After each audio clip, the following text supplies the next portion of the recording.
అంతసేపు హోల్డ్ చేసిన hero character చేత కొట్టిస్తే ఎరగొట్టాలి, చితగొట్టాలి, దంచి కొట్టాలి, ఇలా ఎక్స్పెక్ట్ చేశారు. ఈ సినిమా టైటిల్ స్లో పాయిజన్ అని పెట్టాల్సింది, ఎందుకంటే ఇది ఒక స్లో పాయిజన్ లాంటి మూవీ. రైనీ సీజన్ అంటేనే రైన్స్ వచ్చే సీజన్ కాబట్టి. Yo guys, welcome to Bombay Talkies. Please subscribe Bombay Talkies, like, share, comment your opinion. And hype అని ఒక ఆప్షన్ ఉంది, మీకు వీడియో నచ్చితే ఆ హైప్ కూడా క్లిక్ చేయండి. కామెంట్ సెక్షన్ లెఫ్ట్ కి స్వైప్ చేస్తే మీకు హైప్ అనే ఆప్షన్ వస్తుంది, ఆ హైప్ ని క్లిక్ చేయండి. మామూలుగా సినిమాలు బాగాలేకపోతే ఫ్లాప్ అవుతాయి, అది అందరికీ తెలిసిన విషయమే. కానీ కొన్ని సినిమాలు కల్ట్ ఫ్యాన్ బేస్ ని సంపాదించుకున్నాయి.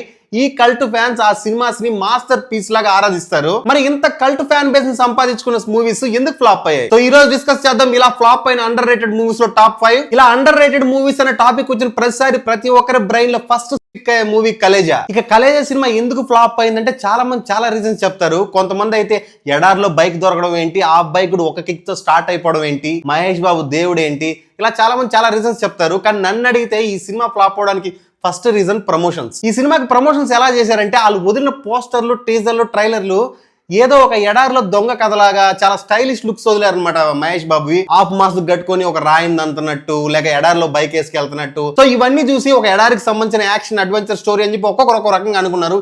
ఎవరు దేవుడు అనే పాయింట్ ని కానీ, ఆ మైథాలజీని కానీ, డెవోషనల్ పాయింట్ ని అనుకోలేదు. సో సినిమాలో సడన్ గా ఆ పాయింట్లు వచ్చేసరికి ఆడియన్స్ తీసుకోలేకపోయాడు.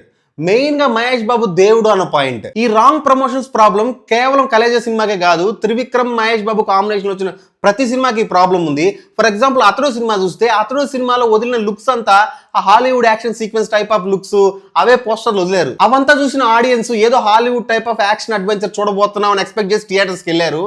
చూస్తే థియేటర్లో first 15 minutes and last 20 minutes మాత్రమే ఆ Hollywood type of action adventure ఉంటుంది. మిగిలిన సినిమా అంతా విలేజ్ లో నడుస్తుంది. ఆ విలేజ్ లో నడిచే స్టోరీ చాలా బాగుంది. కానీ ఆడియన్స్ కానీ ఫ్యాన్స్ కానీ ఏం ఎక్స్పెక్ట్ చేసి వచ్చారంటే ఆ Hollywood type of action elements ఉంటాయి మూవీలో, అవి ఎప్పుడు వస్తాయని ఆతృతతోనే మూవీ అంతా చూస్తుంటాడు. మీరు సరిగ్గా గమనిస్తే గుంటూరు కారం కూడా అలాంటి రాంగ్ ప్రమోషన్ జరిగింది. గుంటూరు కారం ఫస్ట్ వదిలిన పోస్టర్ కానీ టీజర్ కానీ ఓవరాల్ నాటు లుక్ లో చూడబోతున్న మహేష్ బాబుని అనిపించేలా ఉంటాయి. ఇంతవరకు మహేష్ బాబుని కొంచెం స్టైలిష్ యాక్షన్ లో చూసాం కానీ ఇంత ఊరు నాటు ఎప్పుడు చూడలేదు, ఈసారి చూడబోతున్నాం అనిపించేలా ఉన్నాయి అవంతా. ఆ సుర కారం సాంగ్ గానీ, వదిన బీడీ దాగుతూ వచ్చే పోస్టర్ గానీ. కానీ సినిమా చూస్తే సినిమాలో స్ట్రాంగ్ విలన్ ఉన్నాడు. ఉన్న యాక్షన్ ఎపిసోడ్స్ అంతా ఎండింగ్ కామెడీగా ఎండ్ అవుతుంటది. ఎక్కడ ఆ ఊరనాట క్యారెక్టర్ అనేది బయటికి రాదు. సినిమా అంతా బాగానే ఉంటది, అంత బ్యాడ్ గా ఎక్కడ అనిపిదు. ఆ కామెడీ సీన్స్ బాగానే ఉంటాయి, ఆ యాక్షన్ సీన్స్ బాగానే ఉంటాయి, మహేష్ బాబు యాటిట్యూడ్ బాగానే ఉంటది. కానీ ఆడియన్స్ ఎక్స్పెక్ట్ చేసి వచ్చింది దీనికి కాదు. వాళ్ళ బ్రెయిన్ నువ్వు వేరే విధంగా సెట్ చేసి పెట్టేసావు నీ ప్రమోషన్స్ తో. కానీ నువ్వు డెలివర్ చేసిన కంటెంట్ కంప్లీట్లీ డిఫరెంట్. అది ఎంత బాగున్నప్పటికీ వాళ్ళ ఎక్స్పెక్టేషన్స్ వేరే ఉంది. వీళ్ళ కాంబినేషన్ వచ్చిన 3 సినిమాలకి ఇదే పెద్ద మైనస్. ఇక కలేజా విషయంలో జరిగిన మరో తప్పు ఏంటంటే సినిమా చూడడానికి కమర్షియల్ గా ఉన్నట్టే ఉంటది, కానీ బ్యాక్గ్రౌండ్ లో థాట్ ప్రొవోకింగ్ పాయింట్ ఉంటుంది. ఈ థాట్ ప్రొవోకింగ్ పాయింట్ ని సరిగ్గా సినిమాలో ఎస్టాబ్లిష్ చేయలేదు. దేవుడు అనే ఒక ఎలిమెంట్ ఉంటుంది సినిమాలో. ఆ దేవుడు అంటే సాయం అని ఒక అర్థం చెప్తారు. ఇలా సాయం చేసిన వాడిని దేవుడు అన్న పాయింట్ ని జస్ట్ ఒక సీన్ తో జస్టిఫై చేసేయాలని ట్రై చేస్తారు. మహేష్ బాబు ఒక 100 రూపాయలు అడుగుతాడు, వాడు ఇవ్వడు. ఈసారి మహేష్ బాబు నా కోసం కాదు, ఒక పిల్లవాడికి ఏదో తీద్దాం అని చెప్పి 100 రూపాయలు అడుగుతాడు, వాడు ఇస్తాడు. సో నిస్వార్థంగా ఎవడైతే సాయం చేస్తాడో వాడినే దేవుడు అన్న జస్టిఫికేషన్ ని జస్ట్ ఒక 5 నిమిషాల సీన్ తో ఇచ్చేస్తే ఆడియన్స్ బ్రెయిన్ లోకి ఇంజెక్ట్ అయిపోతుందా? ఇక్కడ మహేష్ బాబుని దేవుడు అన్న విషయానికి చాలా మంది సింక్ కాలేదు. ఆ తర్వాత ప్రెస్ మీట్ లో దీనికి జస్టిఫికేషన్ క్లియర్ గా త్రివిక్రమ్ ఇచ్చినప్పటికీ రాజస్థాన్ లో ట్యాక్సీ డ్రైవర్, హైదరాబాద్ లో ట్యాక్సీ డ్రైవర్, పాలి అనే విలేజ్ లో మాత్రమే దేవుడు, ఆ విలేజ్ నుంచి బయటకు వచ్చేసిన అగైన్ ఈజ్ ట్యాక్సీ డ్రైవర్. అదే నా ఉద్దేశం. ఆ జస్టిఫికేషన్ సినిమాలో క్లియర్ గా ఇచ్చి ఉండాలి. సినిమా స్టార్టింగ్ నుంచి నువ్వు అనుకున్న పాయింట్ ఒక లేయర్ లాగా అల్లుకుంటూ వచ్చుంటే ఆడియన్స్ కన్విన్స్ అయిపోయాడు. సినిమా స్టార్టింగ్ అంతా ఒక కామెడీగా, ఎంటర్టైనింగ్ గా, ఎనర్జెటిక్ గా జరిగిపోతుంటది. సడన్ గా ఈ దేవుడు అన్న పాయింట్ వస్తుంది, సడన్ గా ఆడియన్స్ యాక్సెప్ట్ చేయలేడు. ఈ సినిమా గురించి కొన్ని సీన్లు వర్డ్ ఆఫ్ మౌత్ చాలా బ్యాడ్ గా వచ్చింది. అరే మహేష్ బాబు దేవుడు ఇలా అంటే చచ్చిపోయిన వాళ్ళు కూడా బతికొచ్చేస్తున్నారు అని చెప్పి చాలా ట్రోల్ అయ్యాయి. బయట సోషల్ మీడియా లేనప్పటికీ మాటలతోనే ట్రోల్ అయ్యాయి ఆ టైమ్స్ లో. కానీ ఈ ప్రయత్నంలో ఆ కోర్ ఐడియాలజీని సరిగ్గా ఎస్టాబ్లిష్ చేయలేదు, అందుకే ఆడియన్స్ కన్విన్స్ కాలేదు. సో ప్రమోషన్స్ కూడా సినిమాకి చాలా ఇంపార్టెంట్. రాజమౌళి కానీ, కొరటాల శివ కానీ సక్సెస్ అయింది ఎక్కడంటే వాళ్ళు ఏ టైప్ ఆఫ్ మూవీ తీయబోతున్నారు, ఏం కంటెంట్ చూపించబోతున్నారు అని చెప్పి ప్రమోషన్స్ లోనే చూపించేస్తారు వాళ్ళు.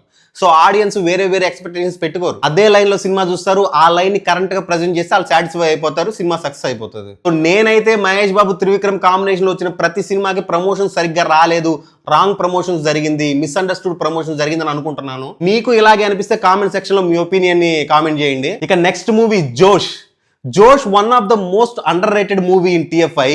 ఈ సినిమా రిలీజ్ అప్పుడు చాలా పొలిటికల్ ఇష్యూస్ జరిగాయి. చాలా మంది సినిమా చూసే మూడ్లోనే లేరు. రాజశేఖర రెడ్డి గారు చనిపోయారు ఆ టైంకి.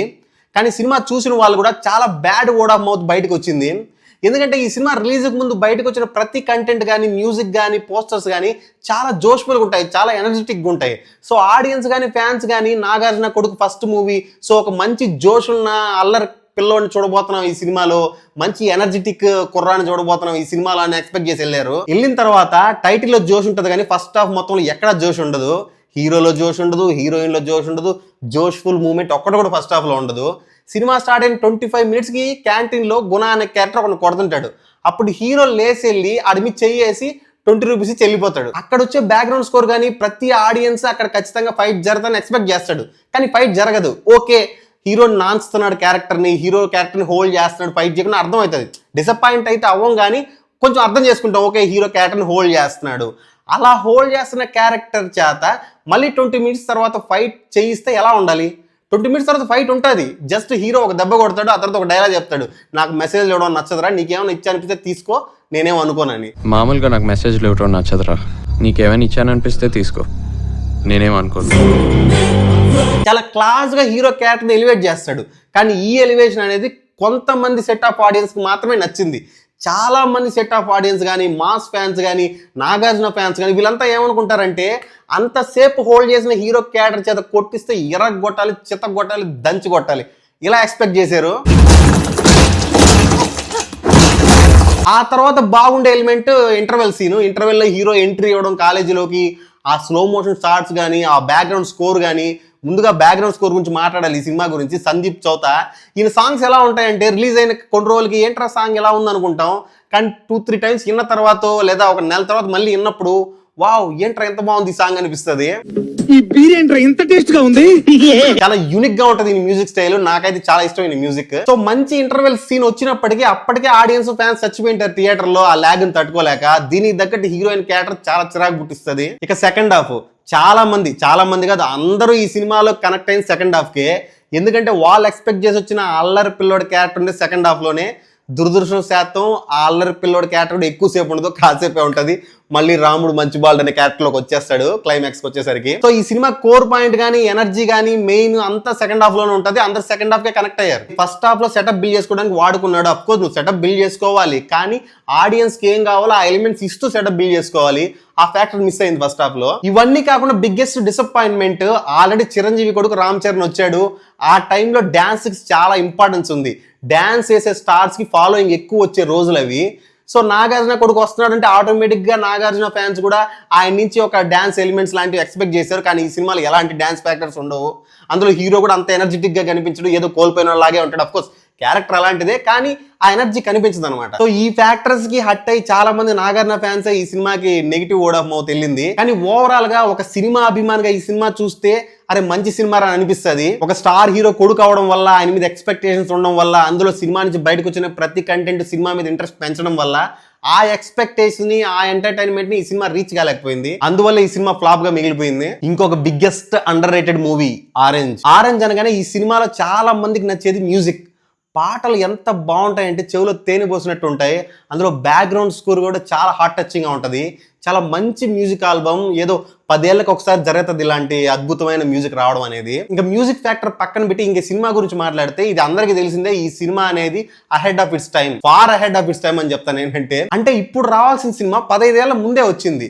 అంటే ఆ టైంకి లవ్ అంటే ఏంటి, ఒక అమ్మాయి అబ్బాయి లవ్ చేసుకోవాలి, వాళ్ళిద్దరు ఎన్ని కష్టాలు వచ్చినా ఎన్ని ప్రాబ్లమ్స్ వచ్చినా కడదాకా కలిసే ఉండాలి. అప్పటిదాకా వచ్చిన లవ్ స్టోరీస్ చెప్పింది ఇది. ఆడియన్స్ మైండ్ సెట్ కూడా ఇలాగే ఉంది.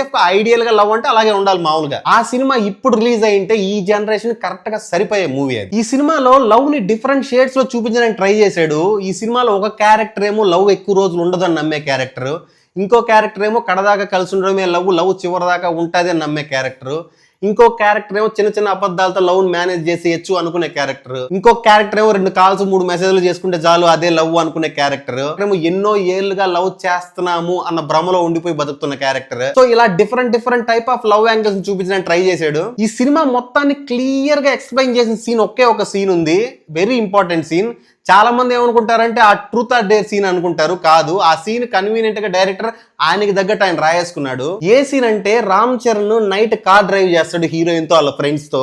ఆ కార్ డ్రైవ్ చేసేటప్పుడు ఇచ్చే ఎక్స్ప్లెనేషన్ ఈ సినిమాకి 100% జస్టిఫికేషన్ ఇస్తుంది. చీకట్లో కార్ నడుపుతున్నప్పుడు కార్ హెడ్ లైట్ ఆ లైట్ ఎంత వరకు అయితే చూపిస్తుందో అంతవరకు చూసుకుంటూ డ్రైవ్ చేస్తే ఆ జర్నీ చాలా హ్యాపీగా సేఫ్ గా జరిగిపోతుంది. అలా కాకుండా ఆ హెడ్ లైట్ ఆపేస్తే ఎదురుగా వచ్చే బండి లైటింగ్ చూసుకొని బండి నడవాల్సి వస్తుంది. సో ఆ జర్నీలో మనం సేఫ్ గా డెస్టినేషన్ చేరతామో లేదో తెలియదు, యాక్సిడెంట్ అవుతుందో తెలియదు, ఇంకో బండి వచ్చి గుద్దుతాదో లేదో తెలియదు. అంటే నీకంటూ ఒక క్లారిటీ లేకుండా ఎదుటి పర్సన్ చెప్పిన ప్రతి మాటని నమ్మేసి, చెప్పిన ప్రతి ప్రామిస్ ని నమ్మేసి ఆ పర్సన్ మీద డిపెండ్ అయిపోయి కళ్ళు మూసుకొని లవ్ చేసేయడం. ఇక్కడ కొంతమంది ఉంటారు, ఆ సెకండ్ గానీ, ఆ నిమిషం గానీ, ఆ రోజు గానీ, ఆ మంత్ గానీ నువ్వు వాళ్ళతో ఉన్నప్పుడు వాళ్ళకి ఆనందం. సో నువ్వు వాళ్ళతో ఉండడానికి వాళ్ళు ఎన్నో ప్రామిసులు చేస్తారు. లైఫ్ లాంగ్ నీతో ఉంటాను, ఏం జరిగినా నీ వదలను, ప్రాణం పోయినా నువ్వు అని ఏవేవో మాటలు చెప్తారు. కొన్ని రోజులకు ఆ మాటలు చెప్పారన్న విషయం వాళ్ళే మర్చిపోతారు. కానీ నువ్వు ఆ మాటలు విన్నావు, నువ్వు ఆ మాటలను గుడ్డిగా నమ్మావు కాబట్టి నీకు అవి గుర్తుంటాయి. సో అవతల పర్సన్ ఎంత జెన్యూన్ ఉన్నాడన్న విషయం నీకు తెలియదు. సో ఆ పర్సన్ వల్ల నీకు యాక్సిడెంట్ అయ్యే ఛాన్స్ ఉంది. చూడు జాన్, నా లవ్ అంటావా నా బండి లైట్ నమ్మి వెళ్ళడం లాంటిది. లైఫ్ లాంగ్ లవ్ అంటావా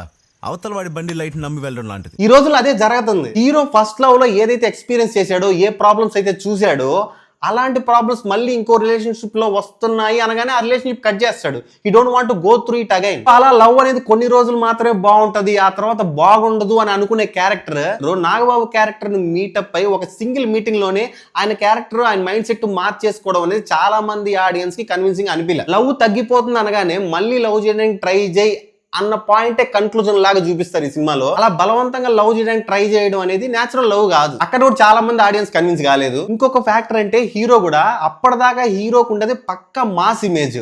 ఇలాంటి లవర్ బాయ్ ఇమేజ్ లేదు, ఇలాంటి లవర్ బాయ్ క్యారెక్టర్ చేయలేదు. అందులో ఈ లవర్ బాయ్ క్యారెక్టర్ ఆ ఫారెన్ కిడ్ యాటిట్యూడ్ కరెక్ట్ గా సెట్ కాలేదు అనిపించింది నాకు. దీనికి తగ్గట్టు హై బడ్జెట్ ఒక లవ్ స్టోరీ మీద ఒక 40 కోట్లు స్పెండ్ చేయడం అనేది మూర్ఖత్వం అనే చెప్తాను. ఆ టైమ్స్ లో ఒక బ్లాక్ బస్టర్ లవ్ స్టోరీకి ఒక 20 నుంచి 25 కోట్ల కలెక్షన్ వచ్చేటివి. అలాంటిది ఒక లవ్ స్టోరీ సినిమా నుంచి 40 కోట్ల కలెక్షన్ ఎక్స్పెక్ట్ చేయడం అనేది పర్ఫెక్ట్ స్ట్రాటజీ అని అనిపించలేదు నాకు. ఈ ఫ్యాక్టర్స్ అన్నిటి వల్ల, అంతేకాకుండా చాలా అడ్వాన్స్డ్ మూవీ అవడం వల్ల ఈ సినిమా క్లిక్ కాలేదు. నెక్స్ట్ మూవీ, ఈ మూవీ అనేది లేకుండా అండర్ రేటెడ్ మూవీస్ లిస్ట్ అనేది ఉండదు. ఈ సినిమా రిలీజ్ అయినప్పుడు ఎంతో మంది డైరెక్టర్స్ భయపడ్డారు కూడా, అసలు ఇలా మనం ఒక పిక్చర్ ని తీయగలుగుతామా అని. నేనొక్కనే.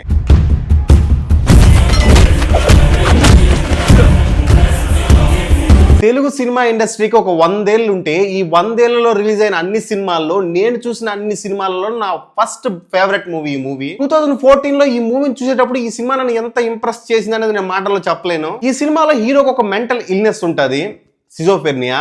ఈ సిజోఫెర్నియా వల్ల రియాలిటీకి డైల్యూషన్ కి ఉన్న డిఫరెన్స్ తెలుసుకోలేడు హీరో. ఈ మెంటల్ ఇల్నెస్ ని షట్టర్ ఐలాండ్ అనే మూవీలో లెనార్డో డికాప్రియోకి ఇలాంటి ఇల్నెస్ ఏ ఉంటది, అక్కడి నుంచి ఈ పాయింట్ తీసుకుని జక్కా హరిప్రసాద్ అనే వ్యక్తితో స్టోరీ మొత్తాన్ని డెవలప్ చేయించారు. ఈ మూవీని ఎంత కేర్ఫుల్ గా, ఎంత డీటెయిలింగ్ గా తీశారంటే, సినిమా బిగినింగ్ లో మీరు అబ్జర్వ్ చేస్తే హీరో విలన్ ని ఊహించుకుని చేజ్ చేస్తుంటాడు. విలన్ కార్ లో వెళ్తున్నట్టు ఈయన బైక్ మీద చేజ్ చేస్తుంటాడు. అప్పుడు ఒక అండర్ వాటర్ టనల్ కింద కార్ వెళ్తుంది, అదే వేలో మన బైక్ కూడా వెళ్తుంది. కానీ విలన్ వెళ్ళేటప్పుడు మనకు అక్కడ ఉన్నటువంటి లైట్ సెన్సార్స్ బ్లింక్ అవ్వవు, కానీ హీరో వెళ్తున్నప్పుడు ఆ లైట్ సెన్సార్స్ బ్లింక్ అవుతాయి. ఈ విషయాన్ని మనం అసలు అబ్జర్వ్ చేయం సినిమా చూసేటప్పుడు.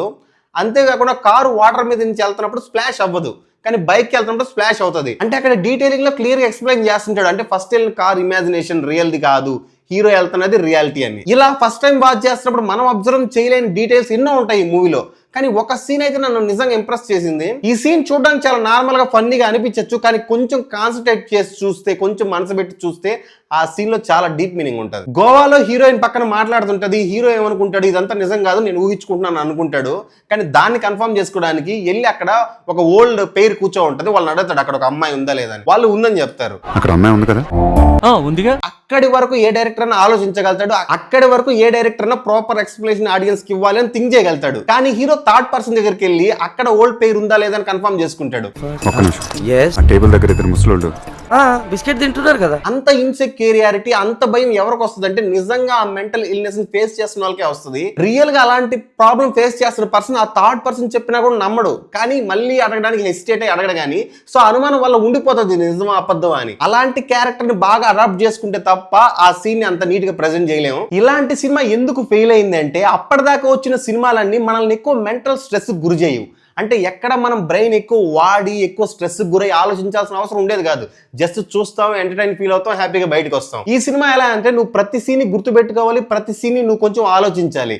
అంతేకాకుండా సీన్ కి ఒక ఇంటర్లింకింగ్ ఉంటాయి. సో ప్రతిదీ నీట్ గా అబ్జర్వ్ చేయాలి. ఇంకో విషయం ఏంటంటే ఈ సినిమాలో ఆడియన్స్ ని బాగా కన్ఫ్యూజ్ చేసిన ఫ్యాక్టర్ ఏది నిజం ఏది ఊహించుకుంటున్నాడు, ఏది నిజం ఏది అబద్ధం అన్నది క్లియర్ గా ఎక్స్ప్లెనేషన్ ఇవ్వలేదు. ఫర్ ఎగ్జాంపుల్ గోవాలో విలన్ హీరో కనిపిస్తాడు, విలన్ ఒక టిన్ ని డస్ట్బిన్ వేసేస్తాడు, హీరో పరిగెత్తుకుంటా వచ్చి ఆ డస్ట్బిన్ లో ఆ టిన్ ఉంటే విలన్ నిజం అని నమ్ముతాడు. కానీ అక్కడ అలాంటి టిన్లు చాలా ఉంటాయి. సో ఇప్పుడు హీరో కనిపించిన విలన్ నిజంగా కనిపించినట్ట ఊహించుకున్నట్ట. సో ఇలాంటి సీన్స్ ని 2-3 సార్లు చూసి అబ్జర్వ్ చేసి మనమే ఒక జస్టిఫికేషన్ ఇచ్చుకోవాలి అది నిజమా అబద్ధం అన్నది. అండ్ ఇంకో విషయం ఏంటంటే చాలా డిఫికల్ట్ స్క్రీన్ ప్లే. అంతకుముందు వచ్చిన మూవీస్ అంతా చాలా సరళంగా ఉండేది స్క్రీన్ ప్లే, ఈజీగా చూసేవాళ్ళు, ఈజీగా అర్థమయ్యేది. కానీ ఈ సినిమాలో స్క్రీన్ ప్లే చాలా టిపికల్ గా ఉంటది. ఆల్రెడీ హాలీవుడ్ మూవీస్ లో ఇలాంటి స్క్రీన్ ప్లే అనేది చాలా మామూలు విషయమే. అప్పటిదాకా హాలీవుడ్ సినిమాలు అలవాటు పడ్డ వాళ్ళకి ఈ స్క్రీన్ ప్లే పెద్ద కొత్తగా అనిపించకపోవచ్చు, కానీ రెగ్యులర్ తెలుగు ఆడియన్స్ కి ఈ స్క్రీన్ ప్లే చాలా కష్టంగా అనిపించింది చూడడానికి. అంటే ఈ సినిమాలో నన్ను ఇంకా మెస్మరైజ్ చేసిన ఎలిమెంట్ ఏంటంటే క్లైమాక్స్ లో హీరోకి విలన్ కి మధ్య జరిగే కన్వర్జేషన్. మీ అమ్మ నాన్న గురించి నేను నిజం చెప్పే వరకు నువ్వు నన్ను చంపావు అంటే ఆ ఫైల్ నిజం కాదు.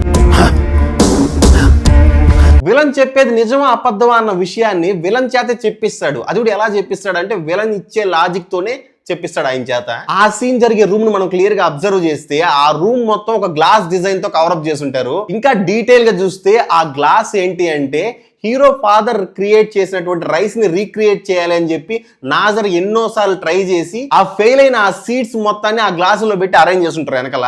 అది చాలా డీటెయిల్డ్ గా జూమ్ అవుట్ చేస్తే గానీ చాలా మందికి అర్థం కాదు. సో ఈ మూవీ ఆ టైం కి చాలా అడ్వాన్స్డ్ మూవీ మన ఆడియన్స్ కి. సో ఈ మూవీ ఫ్లాప్ అవడం వల్ల మన తెలుగు ఇండస్ట్రీ నెక్స్ట్ స్టేజ్ కి వెళ్ళడం అనేది ఆగిపోయింది. మహేష్ బాబు కూడా ఎక్స్పెరిమెంటల్ చేయడం ఆపేశాడు. సుకుమార్ కూడా ఇలాంటి టిపికల్ సబ్జెక్టులు పట్టుకోవడం మానేసి రెగ్యులర్ మెలో డ్రామాకి వచ్చేసాడు. నిజంగా TFI ఫెయిల్డ్ హియర్ అనే పదానికి జస్టిఫికేషన్ ఇచ్చే మూవీ వన్ నేనొక్కడే ఫ్లాప్ అవడం. Next most under rated movie. మామూలుగా మనం అన్సంగ్ హీరోస్ అని అంటుంటాం, అలాగే అన్సంగ్ మాస్టర్ పీస్ ఇది ప్రస్థానం. ఈ సినిమా టైటిల్ ప్రస్థానం అని కాకుండా స్లో పాయిజన్ అని పెట్టాల్సింది, ఎందుకంటే ఇది ఒక స్లో పాయిజన్ లాంటి మూవీ. రైనీ సీజన్ అంటేనే రైన్స్ వచ్చే సీజన్ కాబట్టి ఒకసారి ఈ సినిమా ఎక్కిందా ఈ సినిమాలోని క్యారెక్టర్లను మర్చిపోలేవు. ఆ క్యారెక్టర్లు చెప్పే డైలాగ్స్ ని జీవితాంతం గుర్తుపెట్టుకుంటావు, అంత ఇంపాక్ట్ ఇస్తాయి. మరి ఇలాంటి సినిమా ఫ్లాప్ అయింది. ఎందుకు ఫ్లాప్ అయింది అంటే ఫస్ట్ ఆఫ్ ఆల్ ఈ సినిమా మీద ఎలాంటి ఎక్స్పెక్టేషన్స్ లేవు రిలీజ్ అయ్యే ముందు. ఎందుకంటే హీరో శర్వానంద్ ఏమి హిట్లో లేడు, సాయి కుమార్ అప్పటికే సైడ్ క్యారెక్టర్ చేస్తున్నాడు, ఈ సినిమాలో కూడా ఒక సైడ్ క్యారెక్టర్ చేస్తున్నాడు అనుకున్నారు. అంతేకాకుండా ఈ సినిమా రిలీజ్ టైం కి already 2 super hit movies release లో ఉన్నాయి, డార్లింగ్ అండ్ సింహ. రెండింటికి మంచి టాక్ వచ్చింది, జనాలు ఎక్కువ ఆ సినిమాలు చూడడానికి ఇంపార్టెన్స్ ఇచ్చారు. ఈ ప్రస్థానం సినిమాని ఎక్కువ మంది పట్టించుకోలేదు. కానీ పట్టించుకున్న కొంతమందికి సినిమా అర్థమైంది, ఆ ఫిలాసఫీ అర్థమైంది, కొంతమందికి ఆ ఫిలాసఫీ అర్థం కాక ట్రాన్స్ లో ఉండిపోయారు. ఈ సినిమాలో ఒక ఎక్స్ట్రాడినరీ డ్రామా ఉంటది. ఆ డ్రామాలో మనుషుల ట్రూ నైజాన్ని చూపించడానికి ట్రై చేస్తాడు. సాయి కుమార్ క్యారెక్టర్ కి పరిస్థితులంతా బాగున్నంత వరకు సొంత కొడుకు కంటే పెంచిన కొడుకు మీద నమ్మకం ఎక్కువ, ప్రేమ ఎక్కువ అన్నట్టు చూపిస్తాడు. కానీ పరిస్థితులు ఎప్పుడైతే తారుమారు అవుతాయో అప్పుడు సాయి కుమార్ ఒరిజినల్ క్యారెక్టర్ బయటకు వస్తుంది. దీన్ని జస్టిఫై చేయడానికి ఒక డైలాగ్ ఉంటుంది సినిమాలో, అవసరాల కోసం దారులు తప్పే పాత్రలు తప్ప హీరోలు విలన్లు లేరి నాటకంలో. మనిషిలో లోతుగా కూరుకుపోయిన ధర్మం ఒక్కటే అహం, ప్రతి పురుగును కదిలించే నిజం ఒక్కటే ఆకలి. ఈ డైలాగు సమాజంలో చాలా మందిని రిలేట్ చేస్తుంది, చాలా మంది కనెక్ట్ అయ్యేలా చేస్తుంది. ఎందుకంటే మన రెగ్యులర్ లైఫ్ లో సిచ్యువేషన్ దగ్గర మనం డెసిషన్ తీసుకొని మారుకుంటూ వెళ్ళిపోవడమే తప్ప ఒక స్టాండ్ మీద నిలబడి ఉండే వాళ్ళు చాలా తక్కువ మంది ఉంటారు. అలా ధర్మం అనే స్టాండ్ మీద నిలబడి ఉండే క్యారెక్టర్ ని శర్వానంద్ క్యారెక్టర్, మిత్ర క్యారెక్టర్. తప్పు చేసిన వాడు సొంత వాడైనా సరే పరాయి వాడైనా సరే పడాల్సిన శిక్ష పడాలి అనుకునే క్యారెక్టర్ మిత్రది. ఈ సినిమా గురించి క్లియర్ గా చెప్పాలంటే కలేజా సినిమాలో ఒక డైలాగ్ ఉంది, అద్భుతం జరిగేటప్పుడు ఎవరు గుర్తించరు కానీ ఒకసారి జరిగాక గుర్తించాల్సిన అవసరం లేదని. సో ఈ సినిమా కూడా అలాంటిదే, ఈ అద్భుతం జరిగేటప్పుడు ఎవరు గుర్తించలేదు. ఎన్నో పొలిటికల్ డ్రామాలు, ఎన్నో ఫ్యామిలీ కాన్ఫ్లిక్ట్ మూవీస్ వచ్చినప్పటికీ ఈ సినిమా అనేది స్టాండ్ అవుట్ ఫిలిం. ఎందుకంటే ఈ సినిమాలో రాసుకున్న క్యారెక్టర్స్, ఆ క్యారెక్టర్స్ ఆర్క్ చేంజింగ్ కూడా చాలా కన్విన్సింగ్ గా ఉంటది. ఫర్ ఎగ్జాంపుల్ గారంగా చిన్న కొడుకుగా ఉన్న ఒక క్యారెక్టర్ ఒక మాన్స్టర్ గా మారే విధానం గానీ, అప్పటిదాకా గాడ్ ఫాదర్ లాగా కనిపించే సాయి కుమార్ క్యారెక్టర్ విలన్ గా షిఫ్ట్ అవడం గానీ చాలా కన్విన్సింగ్ ఉంటది. అప్పటిదాకా వచ్చిన మూవీస్ ఎలా అంటే విలన్ అప్పటిదాకా మంచోళ్ళలాగా చూపించి సడన్ గా వీడియో విలన్ ప్రెజెంట్ చేస్తారు. అది ఎలా ఉంటది అంటే ఒక సినిమాటిక్ మిమిక్ లాగా అనిపించేది. కానీ ఈ సినిమాలో సిచ్యువేషన్స్ ఒక పాజిటివ్ క్యారెక్టర్ నెగిటివ్ గా కన్వర్ట్ అవుతున్నా ఆడియన్స్ యాక్సెప్ట్ చేస్తాడు, దాన్ని ఒక రియలిస్టిక్ గా తీసుకుంటాడు. అవును ఈ క్యారెక్టర్ ఇలాంటి సిచ్యువేషన్ ఇలాగే బిహేవ్ చేస్తుంది అని కంప్లీట్ గా కన్విన్స్ చేశారు ఆడియన్స్ ని. అంత బాగా రాశారు రైటింగ్. స్వార్థం అనేది మనిషి లక్షణం, కానీ నిస్వార్థం అనేది దాన్ని కాచే కవచం. ఇలాంటి డైలాగులు ఎట్లా ఉంటాయంటే దిగిపోతాయి గుండెల్లోకి అంతే. ఈ సినిమా అనేది సడన్ షాక్ ఆడియన్స్ కి. ఈ సినిమాని ఎలా రిసీవ్ చేసుకోవాలో, ఎలా రియాక్ట్ అవ్వాలో ఆడియన్స్ కి అర్థం కాలేదు. ఈ విషయం దేవకట్ట కూడా చెప్పాడు ఒక ఇంటర్వ్యూలో. ఎప్పుడు పెరుగన్నం తింటున్న మాకు సడన్ గా తీసుకొచ్చి పిజ్జా పెట్టారు, అది తిని ఏం చెప్పాలో తెలియలేదు మాకని. ఇలా మన టాలీవుడ్ లో ఎన్నో అండర్ రేటెడ్ మూవీస్ ఉన్నాయి, సినిమా బాగున్నప్పటికీ ఫ్లాప్ అయిన మూవీస్ ఉన్నాయి. అలా మీకు బాగా నచ్చి కూడా ఫ్లాప్ అయిన సినిమా ఏదన్నా ఉంటే కామెంట్ సెక్షన్ లో మెన్షన్ చేయండి. అండ్ ప్లీజ్ సబ్స్క్రైబ్, హైప్ ని క్లిక్ చేయడం మర్చిపోకండి. Thanks for watching Bombay talkies.